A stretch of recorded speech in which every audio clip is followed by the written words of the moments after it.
Last week, the European Court of Human Rights ruled that the UK's government's plans to transport migrants to Rwanda must be stopped.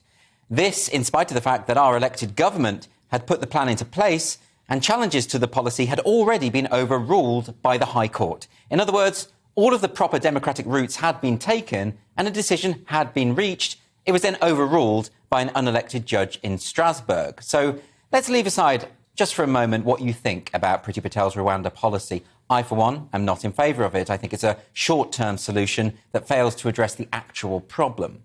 But I am troubled by the idea that under the current system, a court in Europe can override our government and judiciary. Not only that, but the European Court of Human Rights has refused to identify the judge who made the decision. So not only is there no accountability, there's no transparency either. Yesterday, the Daily Express interviewed one of the court's judges, Latif Husseinov, who said that, as it was a public decision, the name of the judge really should be published for the sake of transparency. And, of course, he's right. But beyond that, should we really be outsourcing our decision-making to a foreign authority? A lot of critics of the European Court of Human Rights have drawn comparisons with the EU, for good reason. Of course, the European Court is not part of the EU. It was established in the 1950s in order to protect the rights set out in the European Convention on Human Rights. It's not to be confused with the Court of Justice of the EU, which since Brexit has no jurisdiction over the UK. But the principle is similar. It's the principle of democracy. People often assume that the Brexit vote was all driven by a concern over immigration. But we know from the Ashcroft polls after the referendum that the number one reason why people voted to leave the EU was the principle that the laws that govern this country ought to be made in this country. Sovereignty, in other words. It was always difficult to calculate the exact percentage of UK laws that had originated from the EU. This is because most EU regulations didn't require new laws in order to be implemented. So while roughly 13% of UK laws between 1993 and 2014 were directly influenced by EU law, it could be as much as 62% that were implementing EU obligations. But whichever way you measure it, a substantial amount of our laws were originating from overseas. And that was why we left.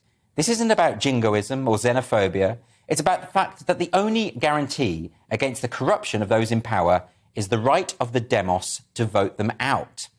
I'm reminded of Tony Benn's 5 famous questions, which he said ought to be asked of anyone in a position of economic, social and political power. These are: what power have you got? Where did you get it from? In whose interests do you use it? To whom are you accountable? And finally, how do we get rid of you? That's probably the most important question of all. And we considered these questions when we voted for Brexit. And we should consider them again when it comes to the European Court of Human Rights. Consider the roster of prominent figures who have been attacking or attempting to thwart the government's Rwanda resettlement policy. The Prince of Wales, the Archbishop of Canterbury, members of the House of Lords, all of them unelected members of an elite class. As for the government, they have an 80-seat majority and 14 million people voted them in. I didn't vote for them. I don't support many of their policies. But I care more about the principle of democracy than getting my own way. Maybe the solution lies in the new British Bill of Rights that will ensure that Parliament and the UK courts are the ultimate arbiters when it comes to which European judgments we accept. By all means, we should criticise the government, hold it to account at every opportunity. But let's not offer our support to unaccountable powers overseas who wish to overturn the decisions made by our democratically elected representatives.